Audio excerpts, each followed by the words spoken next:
Wonderful. Thank you all for coming. It's my great pleasure to introduce Dr. Natale Sciolino, who's an assistant professor of physiology and neurobiology at the University of Connecticut, where she's a systems neuroscientist who focuses on how neuromodulatory circuits, particularly norepinephrine circuits within the locus ceruleus, shape motivated behaviors.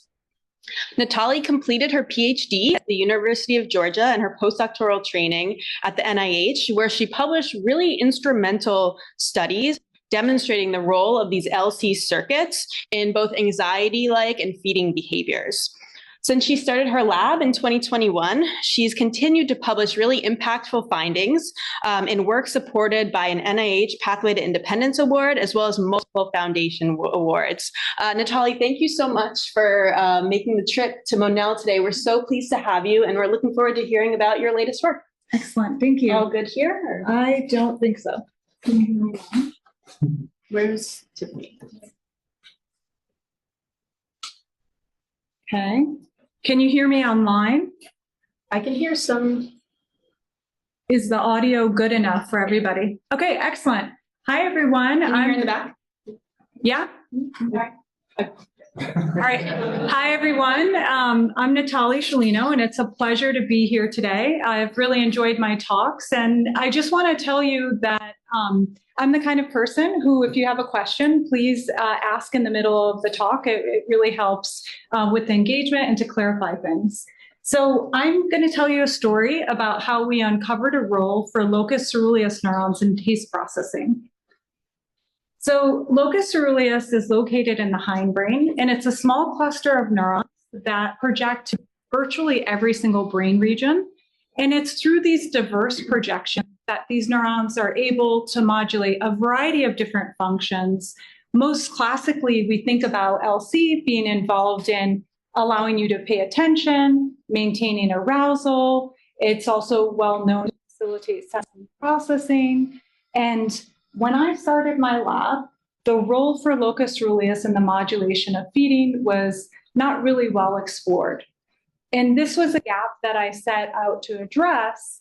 And basically, our overarching hypothesis is that locus ceruleus neurons modulate feeding by interacting with brain circuits that control how we both perceive and consume food. So it's integrating some internal and external states. This is our working hypothesis. And towards this goal, I'll tell you a two-part story. The first one is led by a very talented second-year graduate student in my lab, Paula Toe. And she's going to tell you about, well, I will tell you about her work uncovering a role for LC neurons in taste valence, as well as taste-related experiences. And then the second part of the talk will focus on Will Phan's work, who's a senior graduate student in the lab, who uncovered a role for LC neurons in cortical taste processing. Okay, so what do we know about the cortex and taste processing? Well, as many of you in the room know, the gustatory cortex is part of the insular cortex, and this is part of the brain that's responsible for helping correctly identify what is it that I'm tasting and do I like what I'm tasting. It's palatability. It's also really critically involved in making taste-related memories and taste-related decisions. So does the locus ceruleus, if it's modulating taste processing, is it potentially communicating with the gustatory cortex? And so we knew LC neurons projected to the insula, but what about the GC domain? So to test this, what Will did was he injected our noradrenergic specific dopamine beta hydroxylase flip mouse with the flip-dependent crimson TD tomato virus. And as you can see, it nicely expresses in those LC neurons as well as in their dendritic fields. It also is beautifully expressed in the LC axons, and you can see the gorgeous verticosities within the gustatory cortex. So now that we know that this pathway is there, how is it possibly that it might interact in the experience of taste?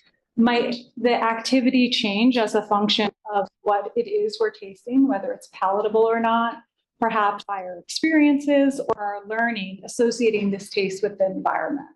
So these were the things that drove Paula. And in order to get at these questions, the tools that we use, we wanted to monitor LC dynamics. So put in our noradrenergic specific DBH3 mouse, a pre-dependent calcium sensor, in this case GCAMP7B, which is nice and bright and allows us to reliably target the small nucleus.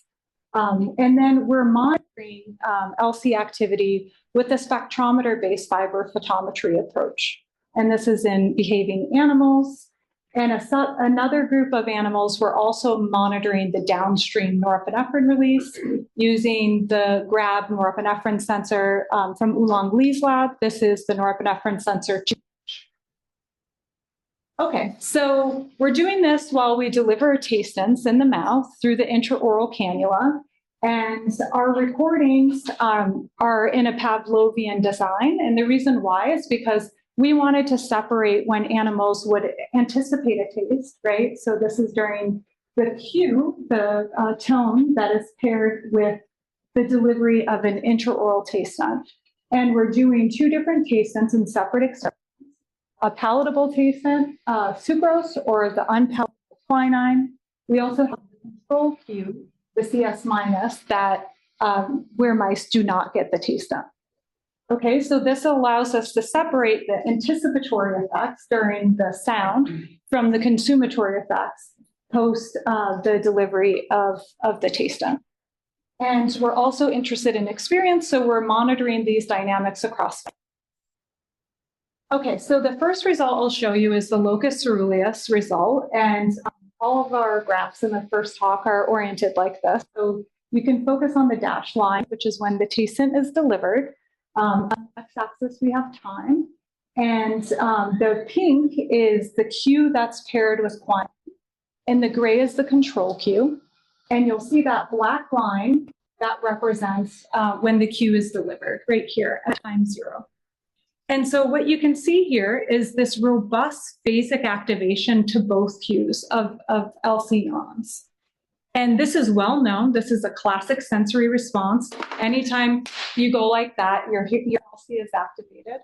So sensory stimuli that are salient tend to do that. And then you'll see when we sample quinine, the LC is also activated.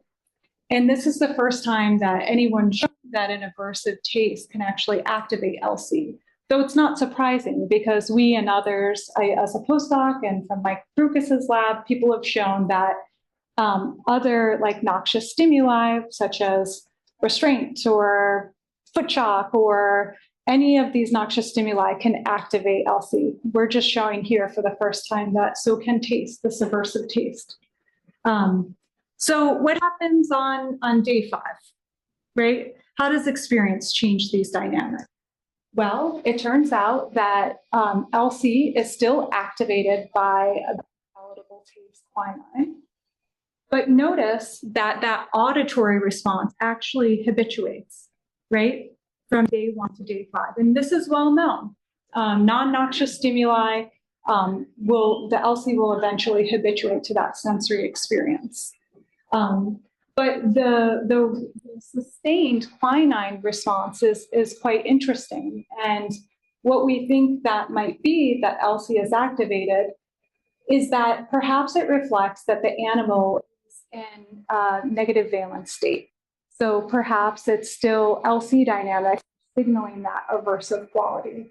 And so to get at that, what we're now doing is performing behavioral experiments where we're monitoring the oral facial dynamics with machine learning and to really test how is LC activity tightly coupled to the oral facial experience of quinine, and can we dissect that relationship causally?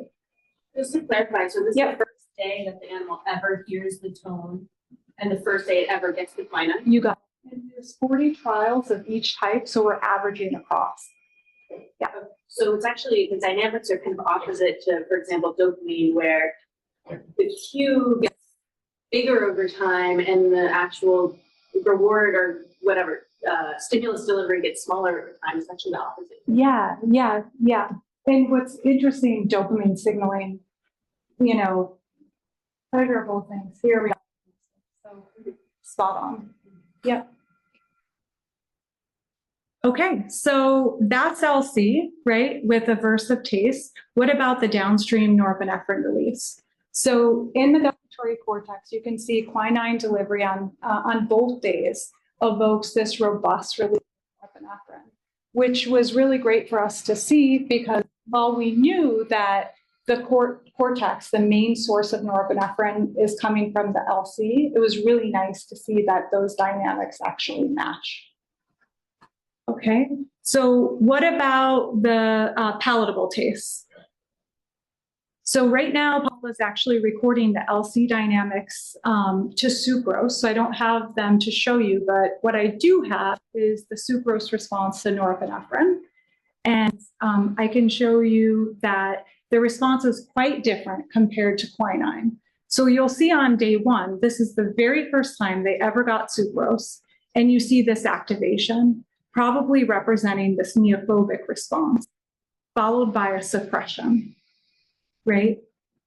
And then on day 5, you just see this consistent suppression of LC activity.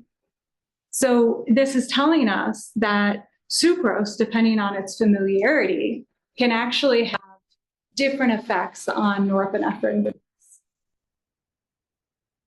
Not only is that interesting in its own right, but when you compare it to the different valence tastes, right, it becomes interesting. So repeated quinine increases norepinephrine, whereas repeated sucrose decreases norepinephrine. So they're having these opposing patterns. What if you make sucrose aversive? Yeah, very good question. So we haven't done that experiment. We've talked a lot about doing it.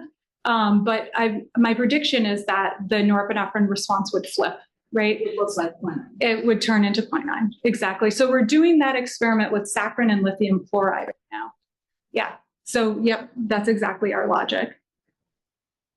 So for those of you who are really paying attention to this graph, you'll notice something also really super cool here.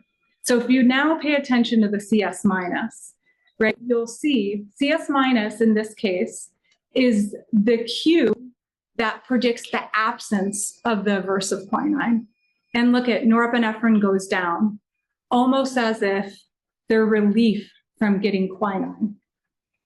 Okay, we have to test that behaviorally, but look at opposite pattern is true from the failure to deliver sucrose. Norepinephrine now increases, almost like they're getting disappointed from not getting sucrose. And so we're testing these things. Can we behaviorally track these states, right, and relate it to the norepinephrine dynamics? But they're very interesting patterns. You mentioned that you were pairing sucralose or saccharin with lithium chloride. Yeah. Is that imply that saccharin looks the same as sucralose if you would repeat this with us?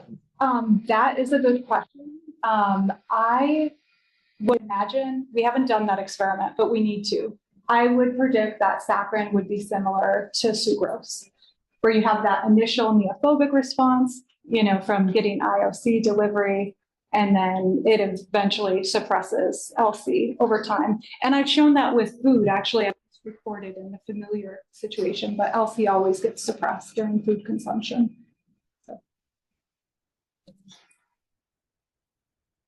Okay, so just to summarize really quick that first half of the talk, I've shown you that locus ceruleus norepinephrine dynamics appear to vary as a function of the valence of the taste as well as your experience with it, and that cues that signal the absence of either palatable or unpalatable taste can have opposing effects on norepinephrine dynamics. So I'm going to jump into the next part of the talk. And I've already told you we're interested in behavioral tracking to see if we can match these norepinephrine states with different forms of hedonic oral facial features. That's the next direction. But given these interesting patterns in LC-NE dynamics as it relates to taste, our next hypothesis was that maybe LC is also changing cortical taste encoding. So that's the next part of the talk. And when thinking about getting into this project, my graduate student, actually, Paula project came second. We've been showing it first. But when first being pitched this project by my graduate student, I said, I don't know much about sensory processing. Will you let me know what the literature is like? And he said, I knew there was a literature, but he came to me and he said, well, LC or norepinephrine, it's known to facilitate sensory processing in several different systems. So be it visual, auditory, olfactory, or somatosensory. But there's no literature on taste. And while that was really surprising to us, we took that as an opportunity. And we're looking at the gustatory cortex as our entryway into this. But LC neurons project all along the taste pathways, so that's our next future direction. But for now, I'll tell you the story about the gustatory cortex. So we're recording from actually the excitatory neurons because we have a GCAMP8M virus driven by the excitatory CAMK2A promoter. And we want to ask, how do these neurons, how does their representation of taste change as a function of stimulating LC, right? And we're going to monitor GC activity using the InScope miniscope, and we're going to stimulate neurons optogenetically, and we're using the optogenetic activator Crimson R. Okay, so this is our prep. You can see here's our nicely labeled LC neurons that have the Crimson R. And then here in the center, you can see their beautiful axons that spread all throughout the cortex. And here is where we have the gustatory cortex, where we're imaging with the lens. And this is our zoomed in image where you can see our GC neurons that are interleaved with the LC axons. So in this experiment, we have an intraoral cannula that's fitted with 4 channels to deliver 4 tastants, but they don't mix because they're separate channels. And we're delivering these tastants while we record gustatory activity. And our question is, how does LC modulate GC encoding of specific taste attributes? And the first attribute that I'm going to tell you about is palatability.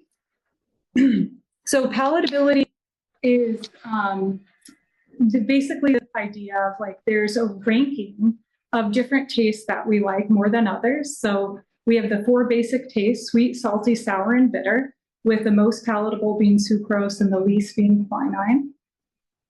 We also want to know how LC changes mixture composition. And for our experiments, because, you know, when we taste, we're not just tasting a single taste, it's usually a combination. So we're testing this axis using different ratios of sucrose and salt, one combination being the sweetest, another being the saltiest. And the third attribute that we're testing is taste intensity. And we're using different graded concentrations of sucrose, from the sweetest to the least sweet. So the first thing I'll tell you about is palatability. And the design for all of those is basically the same, where we have those 4 different stimuli within an attribute that are pseudo-randomly delivered, and we have 96 of those trials. And half of them were stimulating the locus ceruleus using a brief phasic pulse at 20 hertz. And it's just for a half a second right before they get the intraoral delivery of the tastant. Okay, and why did we decide on those parameters? We did this proof of principle experiment where we measured norepinephrine release in the gustatory cortex following optogenetic stimulation of LC. And we did at different photostimulation levels from 5 to 20. And we showed that 20 evoked the largest, yet somewhat transient increase in norepinephrine in the gustatory cortex. And most importantly, the magnitude of the response was similar to endogenous transients. The effect occurred at high fidelity. So every time we stimulated, we got this norepinephrine release. And we specifically stimulated at a time that we thought might be physiologically relevant. So as a postdoc, when I was in production Jensen's lab at the NIEHS. What I showed is when mice consume food pellets, in this case, they're freely moving, and they're trained to approach the food pellet, you can see this phasic activation of LC neurons. And so we decided to photoactivate to try to mimic this endogenous pattern of activity that would happen before consumption. So what did we find? Well, across 13 mice, we recorded over 1,000 taste discriminative neurons. And of those, roughly 20% were modulated by locus ceruleus activity. And what do I mean by modulated? Well, let me show you some examples. So here, what I want you to first focus in on is the gray trace. So this is what the normal GC activity looks like. So in the absence of LC stimulation. And you can see here's 4 example neurons to different tastes in the gustatory cortex. And you can see that the pink line is following LC stimulation. And you'll see that there's some neurons, like on the left, that have suppressed taste evoke responses when we stimulate LC. And then you'll see other neurons that have enhanced taste response following stimulation. And this mix of both enhancing and suppressing effects has been shown to occur in other sensory areas. So this wasn't quite surprising to us. And again, when we taste, usually it's more than one stimulus, and it's known that GC neurons can actually respond to varying degrees to different levels of taste stimuli. And that's shown here in this one example neuron. You can see the cell has different amplitude responses to the 4 distinct tastes. And then following LC, you can see that reorganization of the sensory profile. And in some cases, it's amplification of the taste response. Here's another example cell, right? This cell has a different time signature for the taste at baseline. And following stimulation, sometimes some of the taste responses are suppressed. So these are 2 examples, but it already highlights the diversity of the modulatory effects we see. So how do we summarize all these effects across all of those modulated neurons? So what we first did was, what I'm showing you is a plot where every single line, like all these little lines, represent an individual cell. And we've color-coded them so that the cells, the taste responsive cells that had an enhanced response following LC activation are color-coded this red, whereas those that had a suppressive effect following modulation are color-coded as blue, okay? And each row represents the cell's response to each of the 4 basic tastes. And it's quite it's hard to make sense of that. So what we did was we sorted it as a function of the modulatory response. And what you can see here is a clear separation, right? The cells that had an enhanced modulatory effect, they didn't mix with the cells that had a suppressed effect. And what I mean by that is if a cell, a taste response cell to, let's say, sucrose, had an enhanced response following LC activation, it tended to have that enhanced response to the other tastings as well. There was never the mixing of the effect. Okay, so these 2 separate subpopulations, right, that had distinct responses following LC modulation is going to be an important theme that I'm going to bring back in the talk. So I just want you to keep that in your mind. Okay, so those are like individual neuron responses, but what's happening on the population level, right? We know GC, what it does, it's on a single neuron level representing like taste identity or taste palatability. It has to do that at the level of a distributed population, right? So how is that changing the representation of taste identity, for example? So we had to train a classifier to try to predict what the animal was tasting by looking at varying levels of ensemble size within the population of GC neurons. And what you see if you focus on the gray, which is kind of hard to see, is that As you increase ensemble size, the decoding accuracy got better. But you'll notice right away that LC stimulation had no effect on taste identity encoding, which suggests LC is not affecting taste identity discriminability. But what about the other things that GC encodes, right? We know it encodes for palatability perception.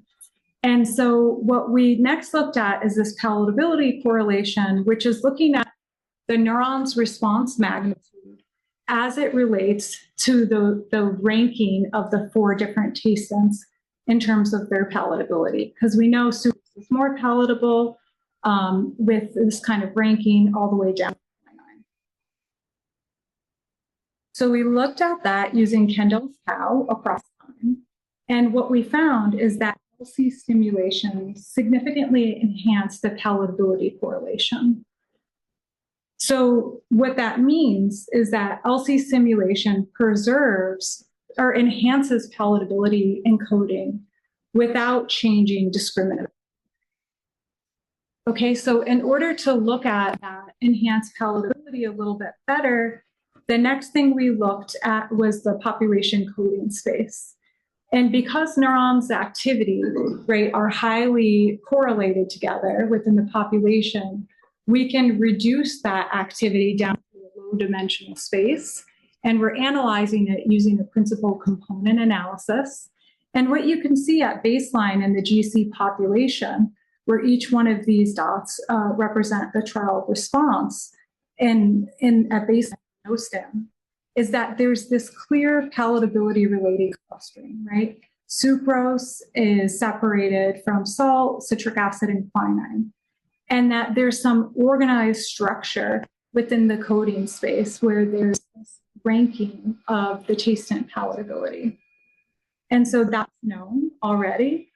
But what does LC stimulation do to this coding space? So following stimulation, we found that there was a quasi-parallel shift in the coding space, but the structure is actually preserved. So sucrose is still, ranked ordered from salt, citric acid, and quinine. But what you might notice here is that there's some separation of these clusters. It seems like there's this stretching of the palatability axis.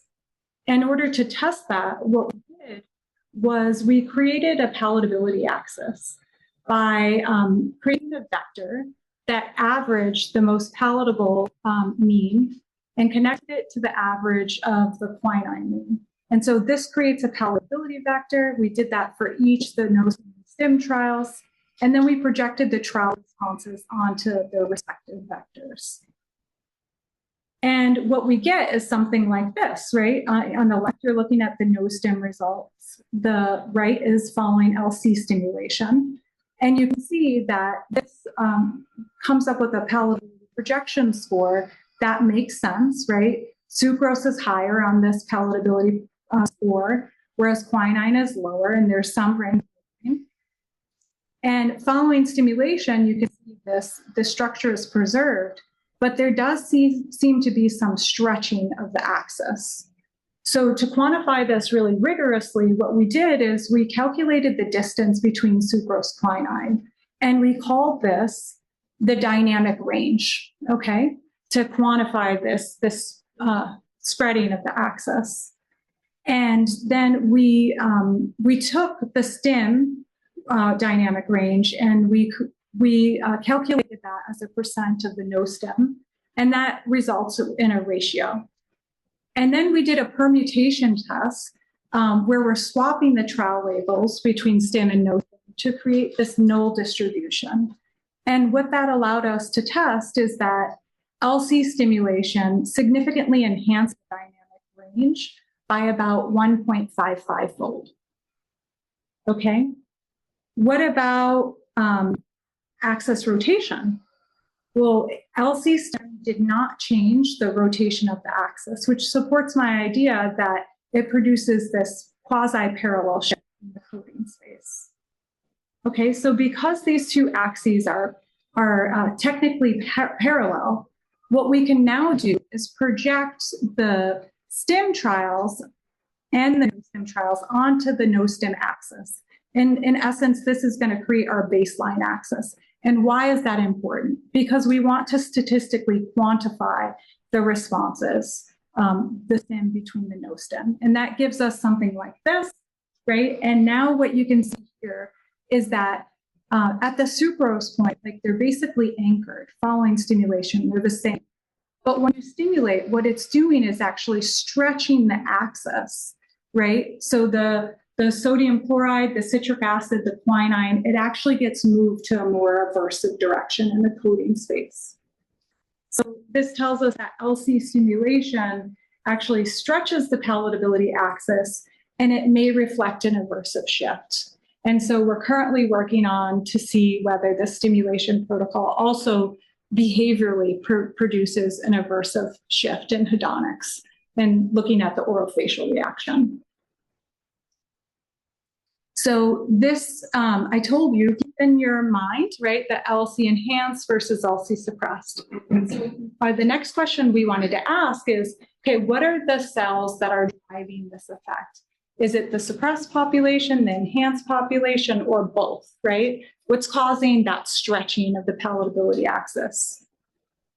And so first I'm going to show you the results for the LC enhanced group.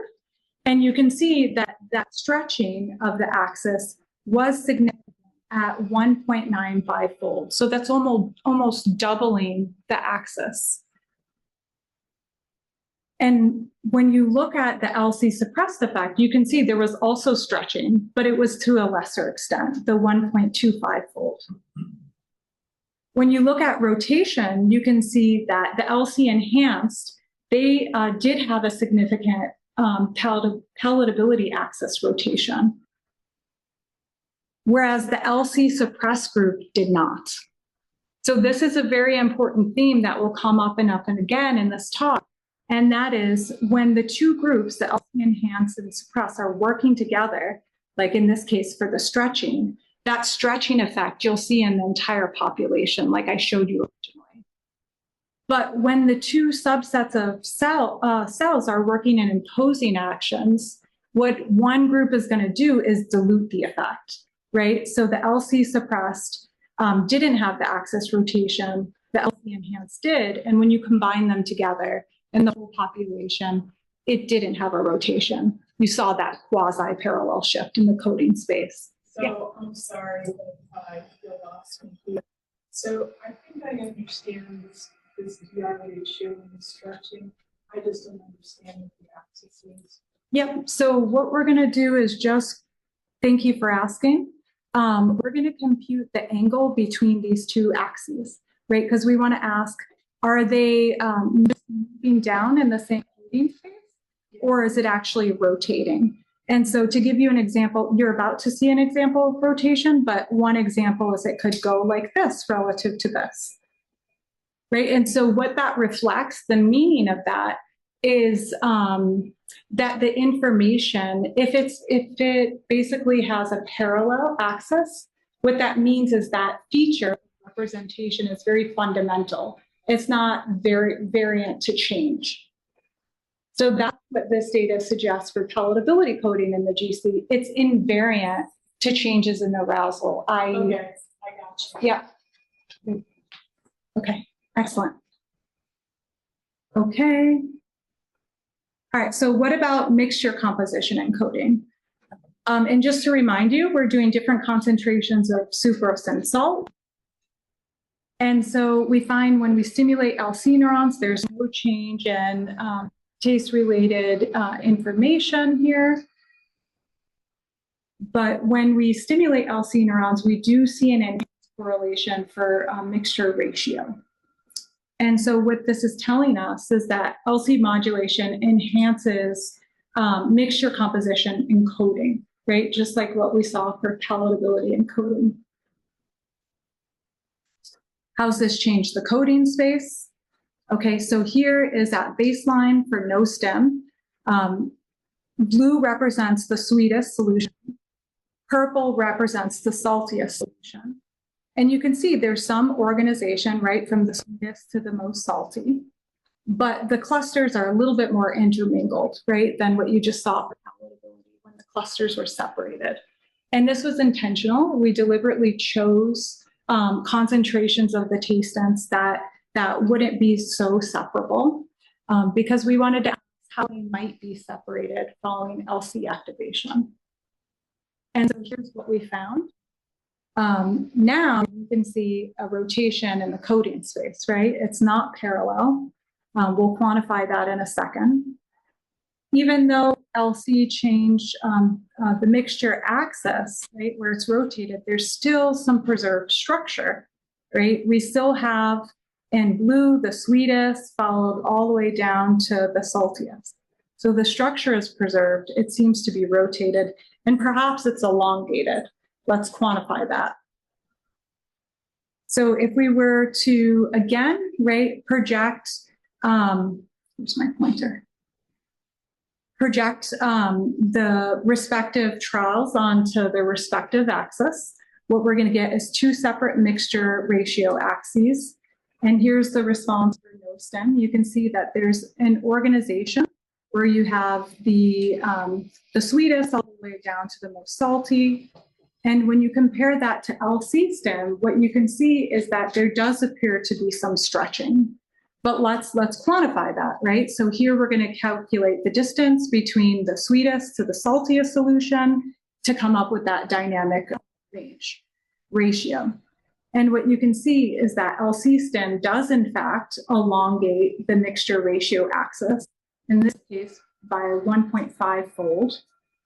And it does statistically change the rotation of the mixture coding axis by approximately 66%. Okay, what's driving this, right? Is it the LC enhanced or LC suppressed? And so when we look first at the enhanced, you can see there is in fact stretching by 1.3-fold, and there is the significant rotation. And you can also see the same holds true in the LC suppressed. So both of these groups are contributing to the axis stretching and the axis rotation. So there's some very clear differences, right, in mixture encoding, mixture representation compared to palatability. So what about intensity? Okay, so here we're looking at different concentrations of sucrose. And since you're used to looking at these plots already, I'll just jump right in and show you this analysis of the PCA plot. Now this time on the y-axis, we have the intensity axis projection, and you can see there is that organization, right, where sucrose's highest sucrose concentration is up top, followed by these graded responses to lower concentrations of sucrose at baseline.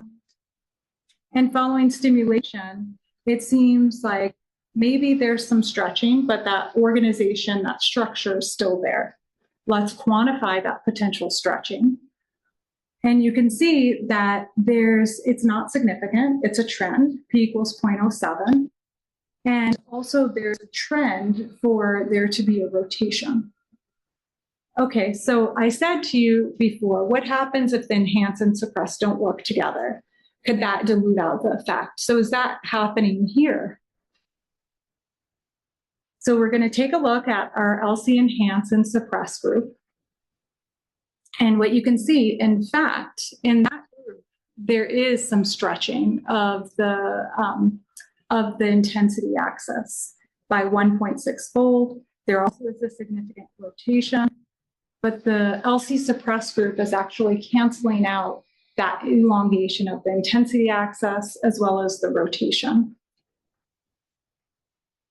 So to summarize these complex and interesting findings of how LC modulates GC encoding of distinct stimuli attributes, I'll show you the overall effects that we found for palatability, were the stretching of the palatability axis and no rotation. It was that quasi-parallel shift.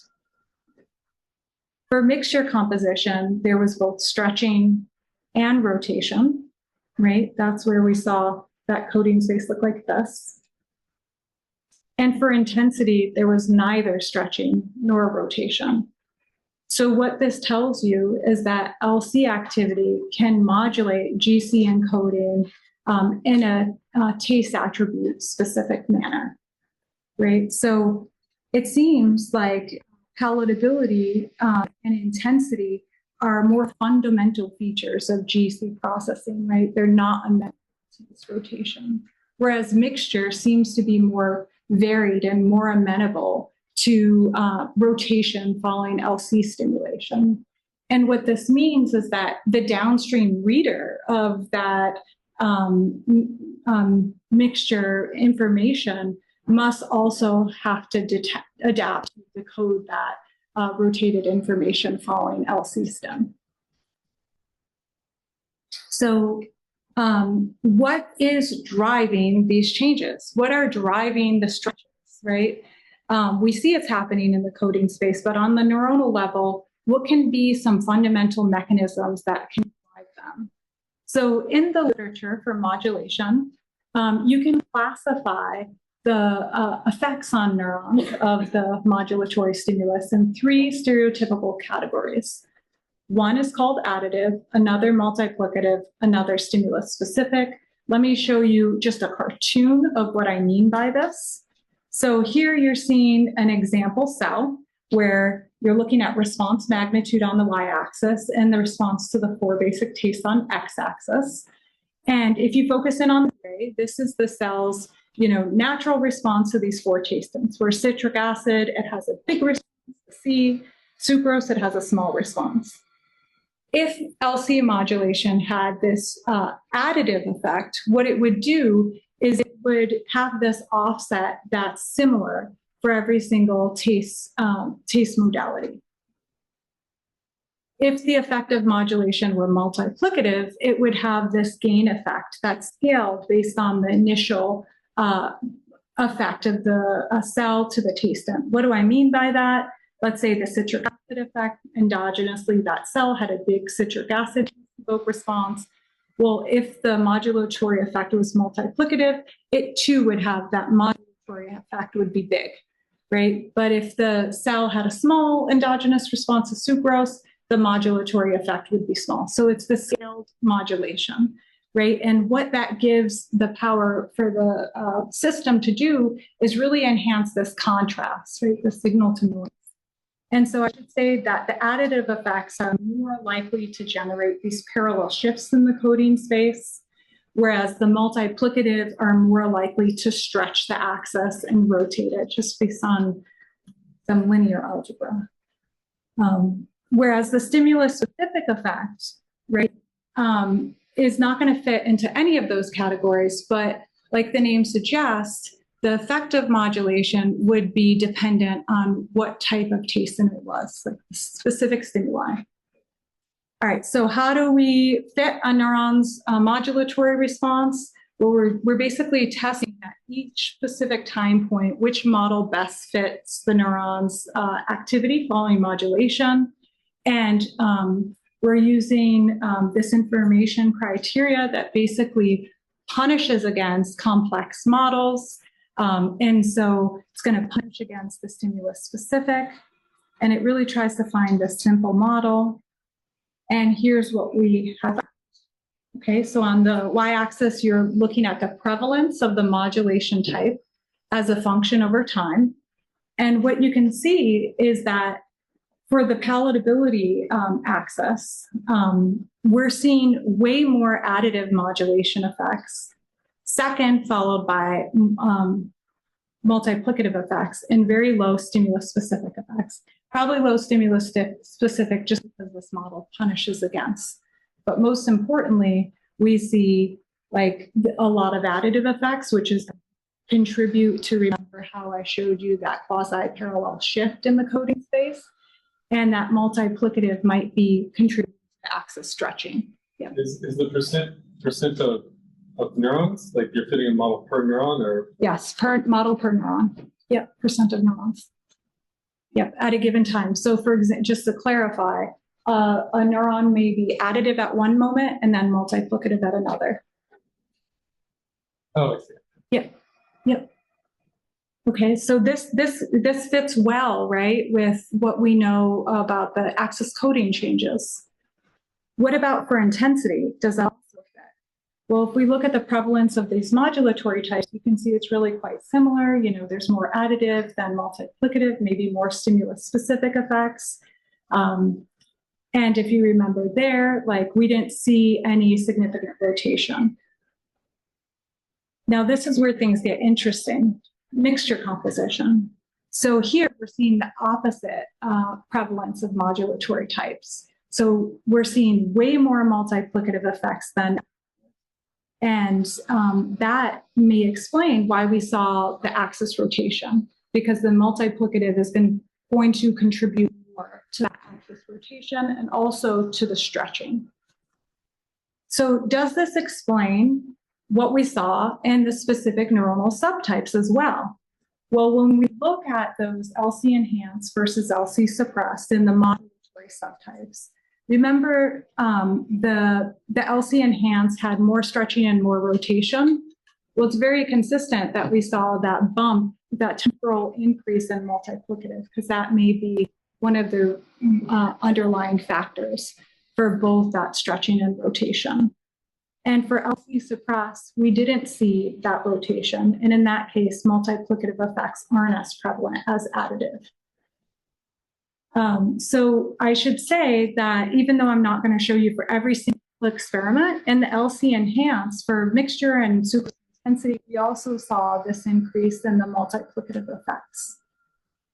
And so just as a little summary here, for the LC enhanced group, the dominant modulatory effect is this multiplicative effect, which is going to really enhance the contrast following modulation. Whereas the dominant effect in LC suppressed is more of this additive effect, which is going to shift the coding space in a more parallel way. So just to summarize the second half of the talk, what I've told you is that LC modulation can reshape the coding space, not only by scaling the axis, but in some cases rotating it. LC modulation can also expand specifically palatability and mixture axes, and this can potentially enhance the representational contrast. Palatability and sucrose intensity are stable. They don't have rotation following LC modulation, which suggests that, again, these are fundamental principles of GC that don't really change much under varying levels of LC stem. And at the population level, the changes that we observe in GC coding could result from a variety of diverse single neuron level changes, either an enhancement, suppression, or additive or multiplicative effects. And so what I've shown you is that LC can modulate the individual neuron's taste response, the population encoding specifically of palatability or mixture or sucrose intensity correlation. And what we're working on is how does this change the behavior? And so with that, I'd like to thank my team, especially Will and Paula, who are in the middle.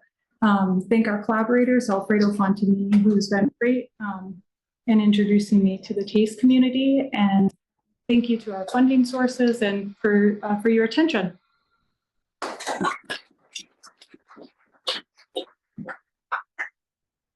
Do you think this is a specific response to taste, or do you think it's a general response to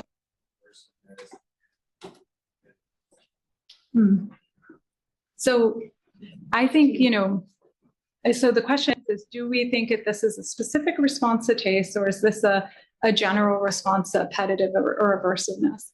Well, I think for sure, I think aversiveness is what I would expect is driving the changes in taste coding, especially because in the palatability, we saw this extension towards this more aversive direction. And I've speculated a lot about why under high arousal conditions, like under this phasic LC activity, right, why you would want to perceive taste as potentially more aversive, right? Why would that be adaptive? And I have some speculations, which I haven't tested, but I think like when you're foraging for food, right, you're kind of I don't know about you guys, but I get that energy, that arousal. You got to go find that food, right? Probably in part contributing. And, you need to be aware of what you're consuming, right? And so maybe you need to be more sensory aware of, is what I'm tasting, does it have sour, expired, or something like that? So perhaps that sensory adaptation is adaptive for the organism. But I think we really need some better clues, and I think we can refine our hypothesis and working model once we know what's really happening at the behavioral level, like how does this change, taste perception? How does it change, like, taste-related decision-making, things like that? I was thinking, like, if you just did all the experiments with odors, Yeah. you see a very similar shift in the neuron. Yeah. So in fact, people have done that, like in the piriform cortex and olfactory bulb, and you do see this enhanced representation of taste. So this is not something that's unique to the taste system. These LC neurons, they project everywhere. And so what I think is really probably happening is LC is modulating both sensory functions of many modalities at the same time, right? To drive the appropriate behavioral state. And this is where we have neuromodulators, right? To turn up the gain on various behaviors. And I think that's really what we're showing here. Just directly, I don't know if this is, yeah, it's okay. Directly extend from that point, one thing I don't really understand is, why would you ever not neuromodulate? Why wouldn't you just natively set up the circuit so it's the best it can possibly be at distinguishing the different valences? Like, why? Yeah, exactly that. What's the purpose of having a neuromodulator instead of just optimizing the circuit to begin with? Yeah, that's a really good question. Because some behaviors may not be adaptable for high arousal, right? We need that behavioral flexibility. Right. For example, there's no reason to perhaps it costs resources. And I need to think of a proper way to respond to this, but modulation is not a free event, right? It's costly energetically, right? It requires receptor signaling, requires reuptake, all these things. So to what benefit does it give the organism, right?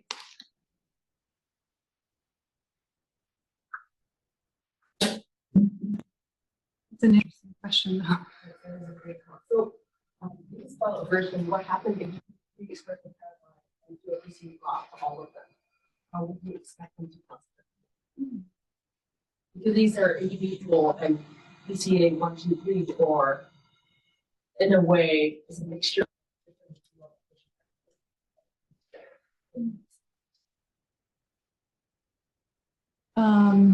That's a good question. I have it. So first, I'll be honest and say this data is hot off the press 1 week ago.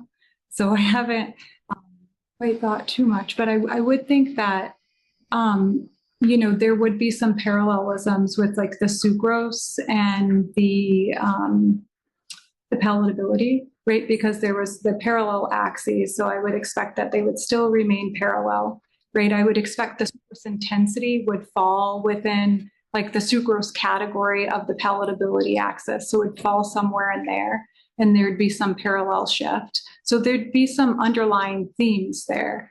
And there probably would be the mixture rotation. It would nicely parallel. These are my first thoughts. Yeah, but that's a great question. I have a question. So you showed the different patterns of neuromodulation, the additive, multiplicative, sensory, Stimulus specific. stimulus specific. Is that a property of the cells themselves, or is it different inputs? How does that work? Yeah, that's a great question. So I conceive of it as the potential of what the cell can do based on the input. Right. So you could calculate those same, put them in the same categories for dopamine, for example, or acetylcholine, or theoretically like GABA or glutamate. But I think the effects of modulation kind of fall more into that gain versus contrast. So it's better, those models are better, more suited for these modulation neurotransmitters.